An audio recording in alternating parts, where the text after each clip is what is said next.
Video is going to give you a really brief overview of some aspects of the Athenian democracy, looking at certain parts of the institutions and some reforms that were made to it. Be aware that this video will not be comprehensive in terms of everything to do with the Athenian democracy, but gives us a really useful starting point. So the first source we're going to look at is this section of Aristotle. You may have heard of Aristotle before, or you may not have done. Aristotle is a philosopher, and he was really interested in how societies worked and the best kind of political systems that you could have. And he sort of wrote varying books on this particular theme. So this particular section is just talking about the Athenian democracy. And what it is going to do is give us a really useful overview of some of the changes that were made to the Athenian democracy in the early parts of this period. So the first thing it talks about is the fact that the constitution had remained under the leadership of the Areopagites. So this is the people, who were part of the Areopagos. So let me just write that in. Capital K, capital. Oh my god, I can't type, sorry. Areopagos. There we go. Sorry. It can be spelt with a U as well. Okay. So the Areopagos essentially was a council that, as it says, run the constitution, and it was also in charge of some what's what I'm looking for? Law cases, sort of a legislative process. It was made up of aristocrats, so the normal people, inverted commas, ordinary people, lower class citizens, were not part of the Areopagos. Okay, so the constitution was under their control after the Persian War, and then he points out that it was being gradually modified. So even from the very beginning of the Athenian democracy, there were changes being made to the democracy to make it more democratic. So importantly is this guy called Ephialtes. The name may ring a bell. We met an Ephialtes during the Persian War. He was the guy who showed the Persians round at Thermopylae. This is not the same person, just has exactly the same name, which is a little bit irritating, but hey ho. So Ephialtes became head of the people. Now this is going to be a really important theme going forward, is the idea that individuals were able to rise to power in the democracy and maybe manipulate the democracy and have become really powerful as a result of it. So he is an example of one of these politicians who was able to become really powerful in the democracy. According to Aristotle, it's because he was incorruptible and just quite a nice guy. But either way, he started to attack the Areopagos. So Ephialtes brings forward basically some reforms.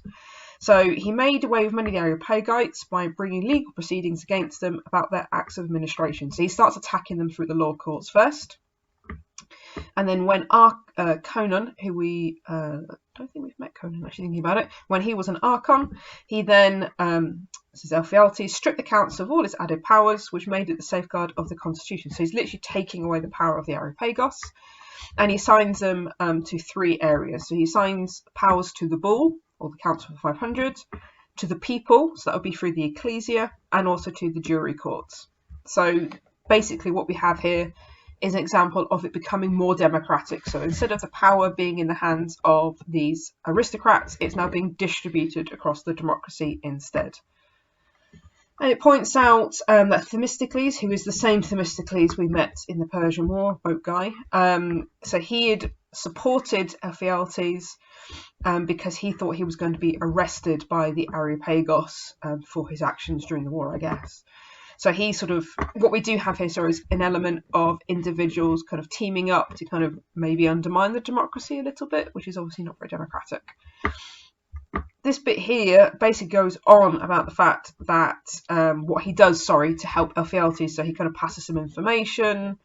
Ephialtes would go and talk to them, and eventually whatever. Ephialtes and Themistocles then go to the Council of 500. In fact, I should have highlighted that. Because one thing we always struggle to do in the Athenian democracy course is find evidence of the bull doing anything, to be honest, because it doesn't do much. So here's a nice quote to show that they are doing something, even if they are being manipulated, which is an important point. So Ephialtes and Themistocles go to the council and they denounce the Areopagos, and then they go to the meetings of the people, so that's the ecclesia, until they deprive them of their power. Okay, and then it points out that Ephialtes was then murdered afterwards. That's nothing to do with anything, but it's sad end to him. So we then have the Council of the Areopagos, or Areopagites, was deprived of the superintendence of affairs, i.e. they lose their role in the Athenian democracy pretty much completely.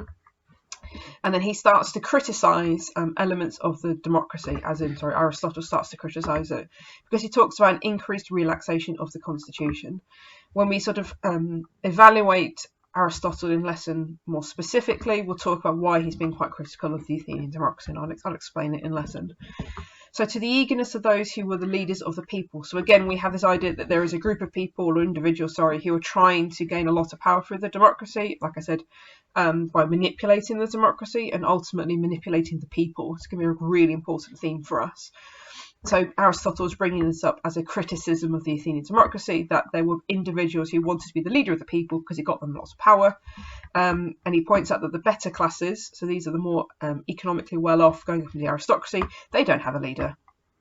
What we do have is Cimon, the same Cimon we met previously in the Peloponnesian War. And so basically people like him had risen up because of their family reputation. So one thing we can think about the Athenian democracy is whether or not ordinary people were able to rise to the top and gain power, or was it down to wealth or family? So Cimon is an example that it's to do with his family, because he is the son of Miltiades. So that's why he was able to rise through the democracy. There's a nice little point here about how, despite the fact that there were these kind of wealthy people and maybe less good people rising to the top, the democracy itself is conducted without the same potential laws I've been given before. So things, according to Aristotle, are maybe not so positive. Maybe.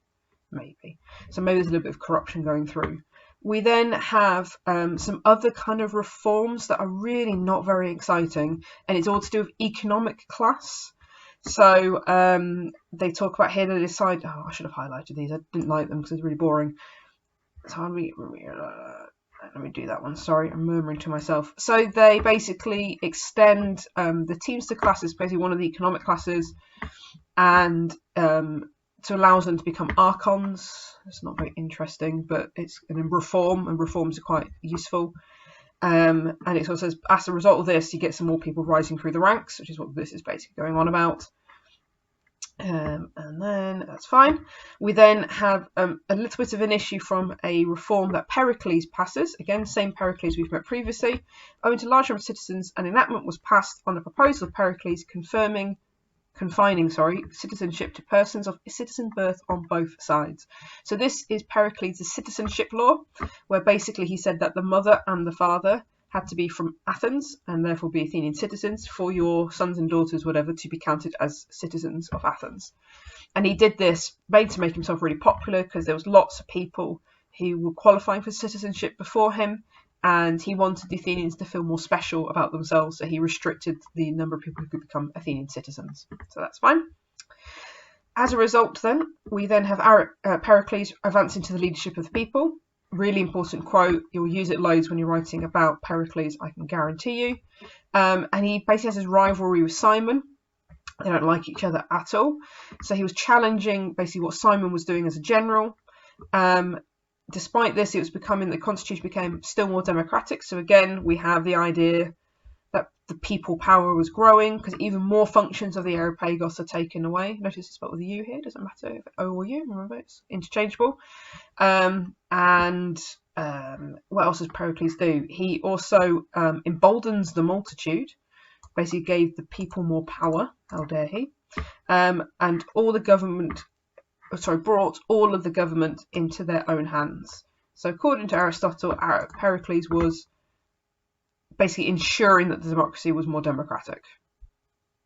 Fine. So we have other reforms that are being brought forward. So Pericles first made service in the jury courts a paid office, so you actually get paid to be on the jury, as a popular countermeasure against Cimon's wealth. So we've got that kind of rivalry going on there as well. Like that. But essentially, Pericles does this to try and encourage people to take part in the democracy. So there was a bit of an issue about participation. I'll go on about participation quite a lot through this module. And to try and ensure that the poorest people could actually afford to be a jury member, because they'd have to give up, a day's worth of work and don't get paid for it, he then introduced this payment to ensure that the lowest classes of citizens were actually able to take part in the democracy. And it was very successful in that respect. And in fact, it was so successful that Cleon later on what's one I'm looking for? Increased the level of pay as well. So that's fine. We then have his criticism about Simon. Basically, he's really rich and people don't like him as a result of it. That's fair enough. Even though he was doing a really good job. Okay, cool. We then have Pericles instituting paying for the jury courts again, mentioned. It's the same thing, just mentioned twice. And then a criticism of this, because it's always useful to have criticism in the sources. The result, which according to some critics was their deterioration, because ordinary persons always took more care than respectable to cast lots for the duty. So it was almost too good at its job. It encouraged too many of these poorer citizens to take part, which some would see as like a lowering of the standards of the courts, I guess. Did these lower class citizens really understand what's been argued in front of them?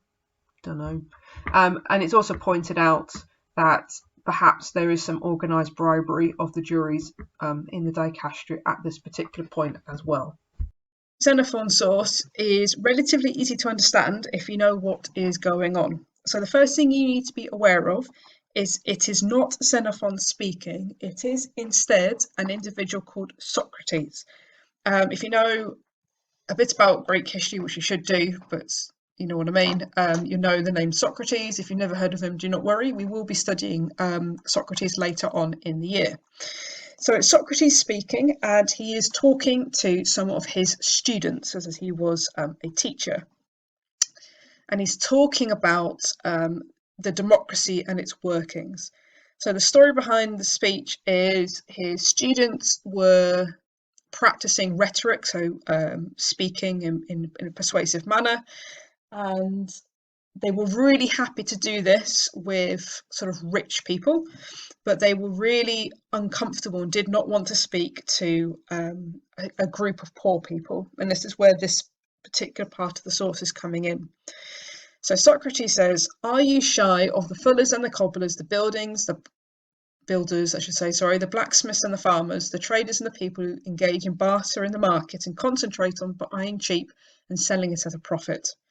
So in that section, you wouldn't have to quote all of this because it's hard to get them all the right way around.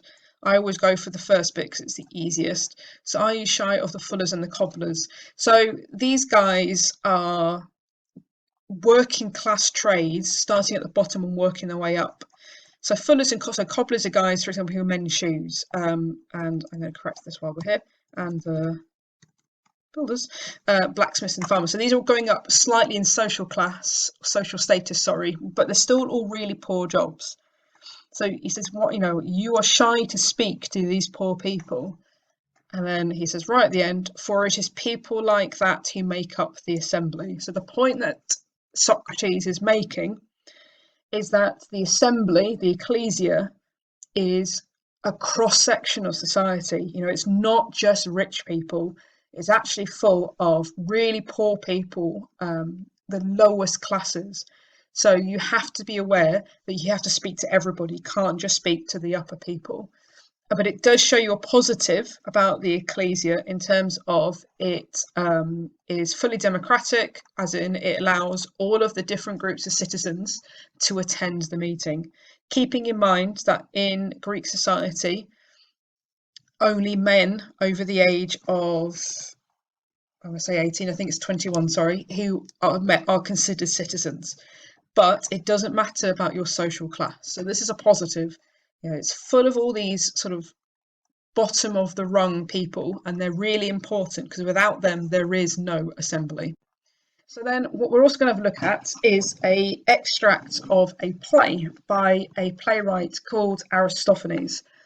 Excuse me. So Aristophanes is a comic playwright. So he writes comedies.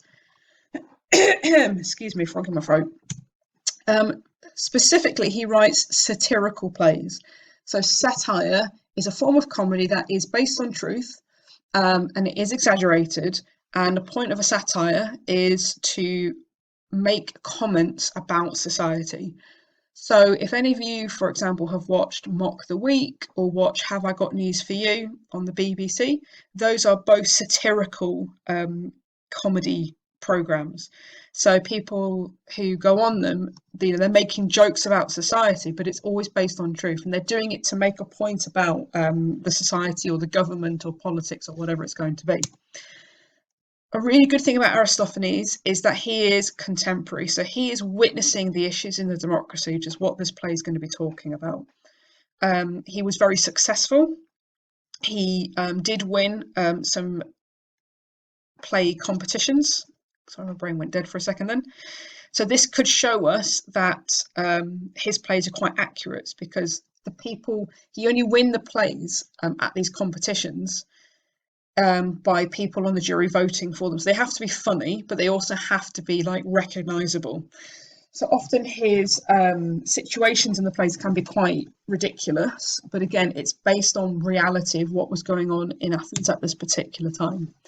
We need to be aware that Aristophanes is being critical of the democracy, but do not think that he's anti-democracy, because he isn't. He wants things to work better, and he also wants to win competitions as well. So the play you're going to look at first is Aristophanes' Wasps. All of Aristophanes' plays have these sort of very short names. Some are easy to pronounce than others. Wasps is one of the nicest ones, and it's based around that in a Greek play there is a group of people called the chorus, who basically reflect what the audience is thinking. And in Aristophanes' play, they are dressed up as the title. So they would have been a chorus dressed like wasps, and he has a play called Frogs, and they're dressed up like frogs, so on and so forth. But that's where the name comes from. It's got nothing to do with the content of the play. So this particular play is set in the law courts, also known as the Dicastria. And the basic plot is quite straightforward, for the bit you need to understand. A dog is being put on trial for stealing cheese. Now, this may sound like a really obvious thing to say, but I'm going to say it anyway. The Athenians did not put dogs on trial. I know that sounds like I'm saying something stupid, and I don't mean to be patronising, but I did have a student a few years ago who genuinely wrote in an essay, the Athenian democracy did not work because they put dogs on trial. They obviously don't put dogs on trial. I'll come back to why it's a dog. There's a father and son team. The father really enjoys being a juror because he is paid, and because it's really easy. He doesn't have to pay attention. And the son thinks that the father should take things more seriously, and that is generally the plot. So the reason why it's a dog, so the dog is supposed to represent the poorest part of society, and when we look at how he's portrayed, it will make sense. And the paying bit here, this is under two sets of reforms to the democracy. So Pericles introduces pay for jurors, which you would have found in your work, hopefully, in the last week. And the pay is increased by Cleon. So remember, these are the same people that we looked at for the Peloponnesian War. It's the same names, it's the same people. And Cleon introduces a higher pay, which is what Aristophanes is particularly focusing on. So Aristophanes really doesn't like Cleon. The plot characters' names are based around Cleon's name, as you will spot very quickly. It was such a dislike. I mean, Cleon hated Aristophanes as well, that actually Cleon tried to have Aristophanes prosecuted, and Aristophanes won the case. And then he wrote a play about Cleon the year after and won the competitions. It's all a bit embarrassing, but anyway, I'm digressing. You also need to be aware that the son acts as defence on behalf of the dog in the play. So these are the three main characters we need to be aware of. I'm not even going to try and pronounce the first one because I can't at all, is acting as defence. So that's the father. No, it's not. Hang on a second. Sorry, just checking my notes. It's correct. So the first character, who I still can't pronounce, is the defence. So he's the son. We have Philocleon, who is the father, who is the juror stroke judge. And then we have a hound who is prosecuting the other dog. The other dog does not speak. Okay, so once you've got the source in front of you, we're going to be looking at two different things. We're going to be looking at criticisms that Aristophanes makes of the play, which you're going to need to highlight in one colour. And we're also going to be highlighting positives about the law courts or the democracy, depending how you look at it, that are also mentioned in the play that you're going to highlight in a different colour. Okay, so the extract you read is not particularly long, but it is longish, I guess. It's all spaced out, so it looks worse than it is.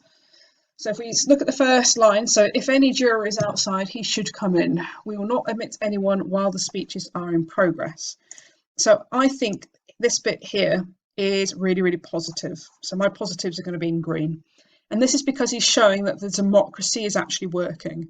So anybody can be a juror, anybody can attend the law courts. That is a good thing. That is democracy in action. So remember, the Athenian democracy is about equality. Everybody has a say.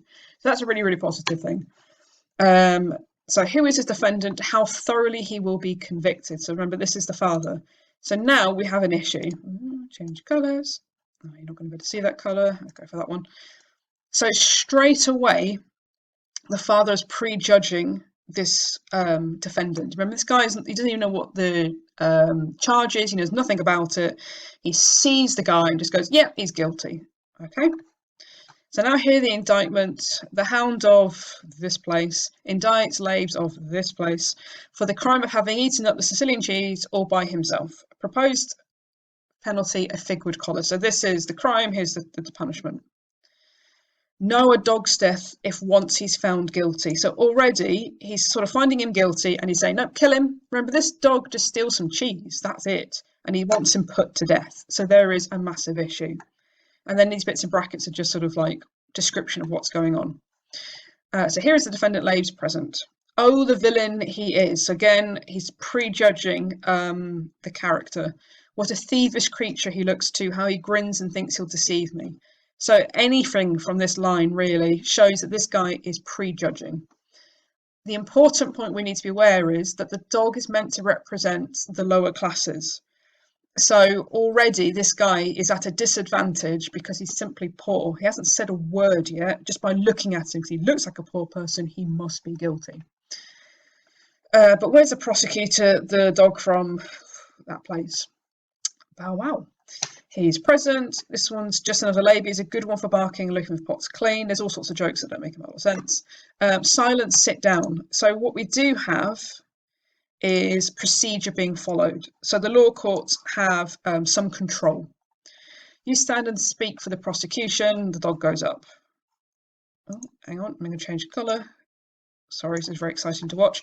So this is the father again. So here now, in the meantime, let me, for my part, pour out this and drink it. And he helps himself to some soup. So what you have is a juror literally not caring at all.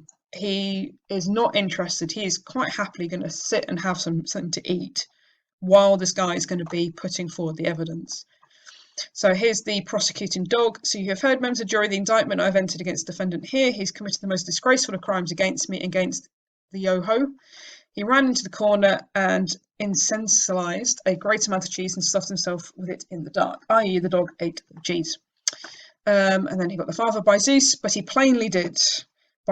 Why just now the loathsome creature belched at me and there's a dreadful smell of cheese. I suppose the cheese is evidence, but again, he's prejudging and saying, yep, clearly this guy, just because of who he is and what he looks like, is guilty. And didn't give me a share of when I asked. Who now will be able to look after your interests unless some food is thrown to me, your hound? Oh, sorry. He didn't give a share to me, the public, either. The man's hot stuff as hot as the soup. So again, he's distracted. He's not really paying attention. In the God's name, Father, don't prejudge him guilty. Wait till you've heard both sides. So again, there's the idea that there is someone trying to make sure that the system is working properly. Okay, so that is a good thing. But my dear fellow, it's a plain case. The facts speak louder for themselves. Again, he's made up his mind before any evidence has been put forward. And the hound. So you don't let him off because he's also, of all dogs alive, by far the worst man for solitary eating. Why? He sailed right past the mortar. He's eaten the rind of all the cities. Okay. I haven't had enough mortar in my water pot. Blah, blah, blah, blah, blah. In view of this, you must punish him. One for the spin you can never feed two thieves, and then I won't have been barking uselessly for no purpose. Otherwise, I won't bark at all in the future. He steps down, so there's the indictment. Father speaks again. Hurrah! How many vineries he has denounced. A thieving sort of man, this one. So yet again, he is making a judgment before he's heard any proper evidence. Turned into the cock, as in a cockerel. Don't you think this too, old bird? I don't know why he's talking to a cockerel, to be completely honest. He does by Zeus, at any rate, he's winking agreement. Then he wants a jerry. This is like a portable toilet. It's going to get a bit gross in a second. So the son steps forward, take it down yourself, I'm calling in the witnesses. So again, we have positive, there is procedure being followed. This guy's trying to make sure there is some evidence. So then the father brings down a pot, so he's got his pot to go to Lewin. Then the son speaks again. Will these attend as witnesses for Labes, bowl, pestle, graze, cheetah, brazier, pot, and the other utensils scolded to give evidence? So there are witnesses. So that is good, positive. So then all the utensils file out.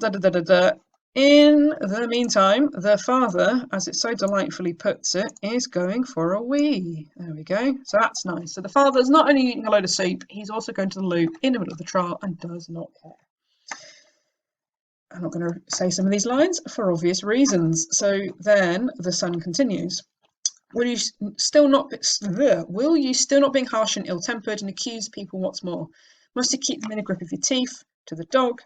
Take the stand and make your defence. So again, we have an element of procedure here, where the guy who's under indictment can at least try and defend himself. Labes mounts the platform but remains silent. Why don't you speak? Go on. Now, one thing that I mentioned, that he is obviously meant to represent a poor person. Because he is poor, he does not have a very good education.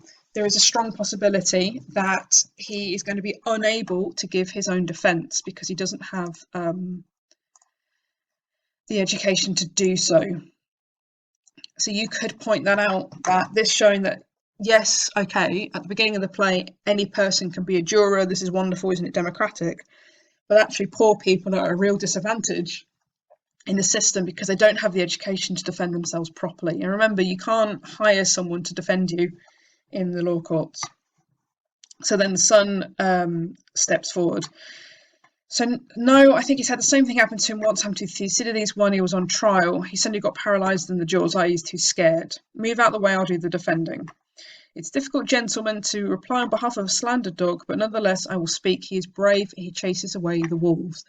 This is slightly off topic, but if you want evidence about participation, which is what some of these quotes can feed towards, we have this really simple little quote here, which shows that only men are involved, so women have no role in this, which is just a useful, easy quote to remember in the future.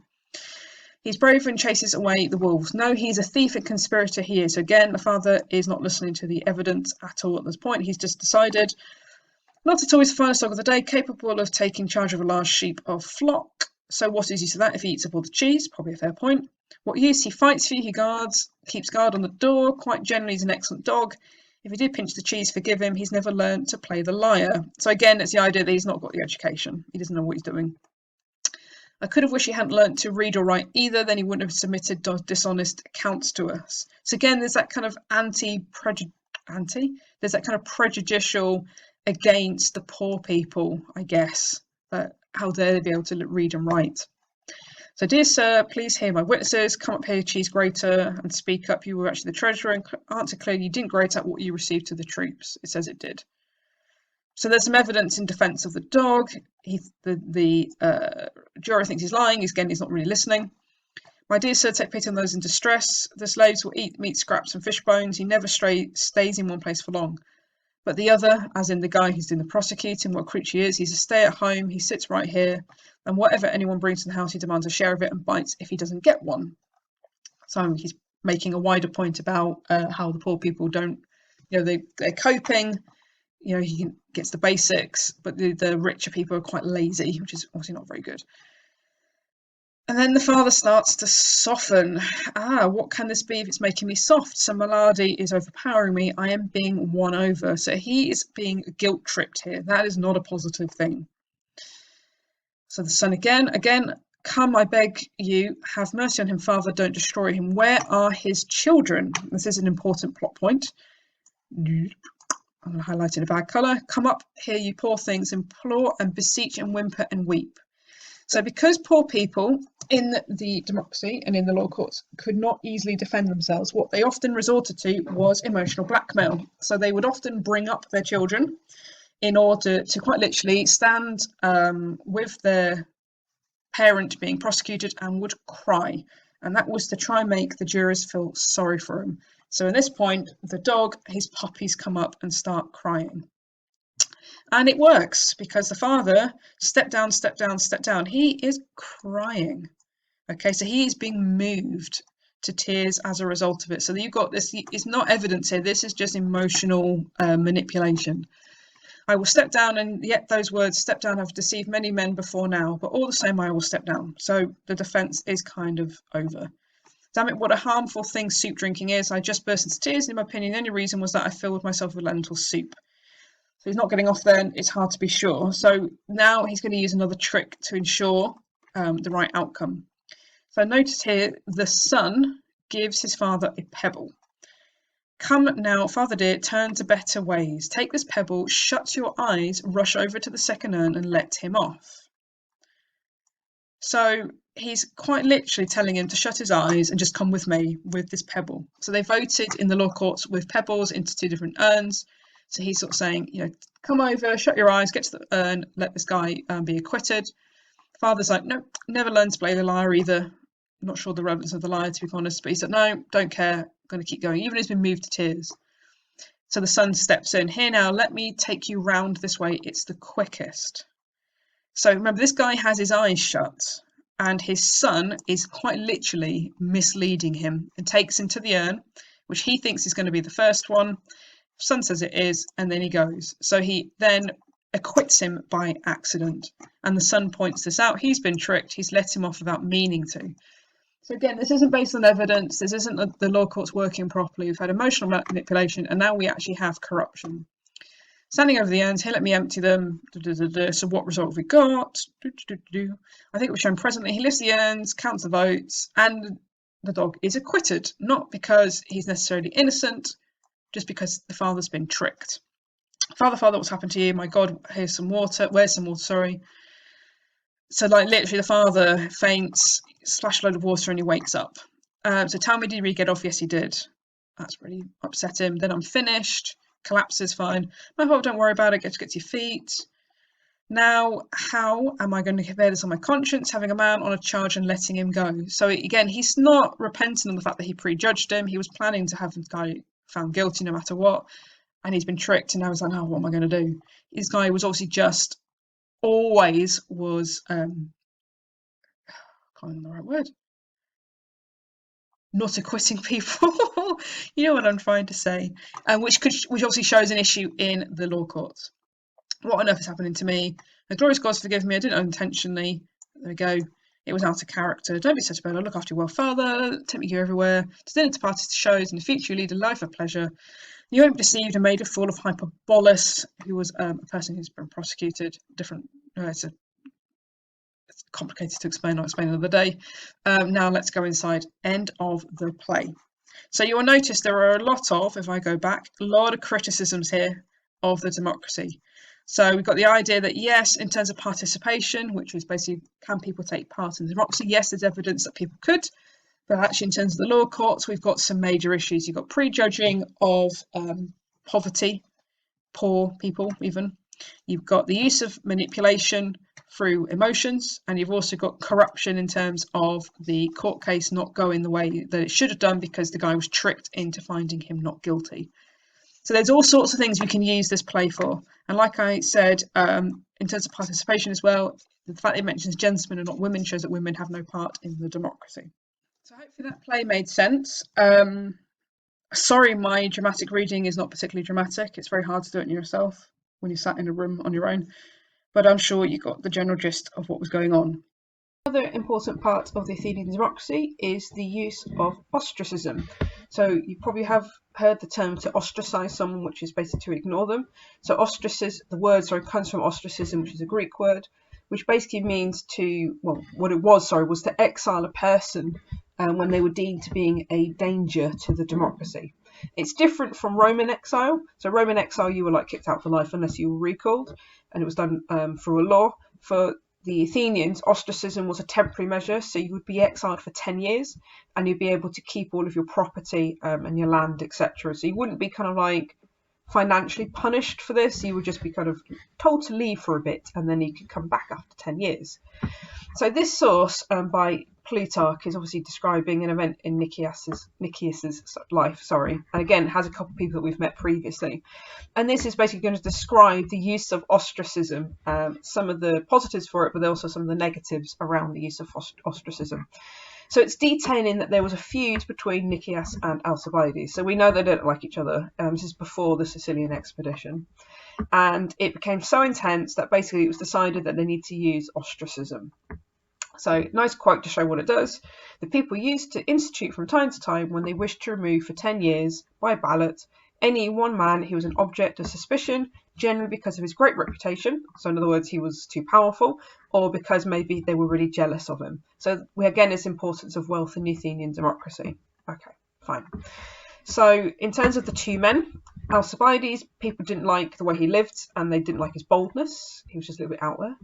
And Nicias, basically, he was too wealthy. So there was basically, and he often opposed people's desires. And it comes down to, according to Plutarch, a struggle between the young men who wanted war, so those who were supporting Alcibiades, and the elderly men who wanted peace, those who were supporting Nicias. So there's quite a lot behind this feud, but this, according to Plutarch, is all the different reasons behind it. Okay. So, in the background, we have this guy called Hyperbolus. It's a really common Greek name if you've ever heard of it. And he basically decides that he is beyond the reach of ostracism because simply he just thinks he won't get ostracized. So he decided that basically if one of the two, Nicias or Alcibiades, were banished, he himself could then rise up to the top and be like a match against the other one. Fine, so he kind of is stoking the feud between the two factions, hoping that ostracism would then be called, and then either Nicias or Alcibiades would be removed, and then he could take the place of one of them and then get to power, etc. So we have here is a bit of an abuse, of the ostracism process and an issue around people wanting power. However, Nicias and Alcibiades became aware of Hyperbolus' baseness, so they were aware of him being a bit sneaky, and they took secret counsel with one another, united and harmonised their factions. And then, on the day, neither of them was ostracised, but Hyperbolus was instead. So it kind of backfires on Hyperbolus. What we do have here is a massive problem with ostracism. So it's very easily to manipulate it to meet your own ends. So as Hyperbolus was initially going to use it to get rid of a rival. Nicias and Alcibiades team up with each other to get rid of their rival. So it doesn't work, clearly. So it even points out that for the time this delighted and amused people, so they found it quite funny, but then they kind of realised that they've been degraded by using ostracism in this way. And in the end, no one was ever ostracised after Hyperbolus. So they stopped using it because it appears basically pretty useless. And then this last section of Nicias is basically him sort of saying, I'm aware that other people were ostracised, but they don't count, so you don't need to worry about it. So but the key point here is that ostracism in principle is a really good thing because you could obviously get rid of people who were too powerful for the democracy. But the reality was that it was abused by people and ultimately didn't really work as an aspect of the democracy.